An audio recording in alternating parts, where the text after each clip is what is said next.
তো গাইস, আজকে আমাদের সাথে হাটে এত বড় একটা স্ক্যাম হয়ে যাবে আমরা কখনো ভাবতে পারিনি।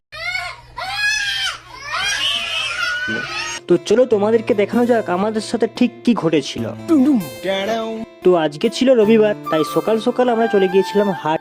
তো হাটে এসে আমরা প্রথমে জিনিস কিনাকিনি করতে লেগে গেলাম। তারপর একজনের কাছ থেকে আমরা একটা বাঁধাকপি কিনেছিলাম, কিন্তু ভুলবশত বাঁধাকপিটা ব্যাগে ঢুকাতে ভুলে গিয়েছি। একটু পরে যখন দেখছি যে আমাদের ব্যাগে তো বাঁধাকপি নেই, তো পুরো হাট ঘুরে ফেললাম, কিন্তু সেই লোকটিকে আর খুঁজে পাই না যার কাছে আমরা বাঁধাকপিটা কিনেছিলাম।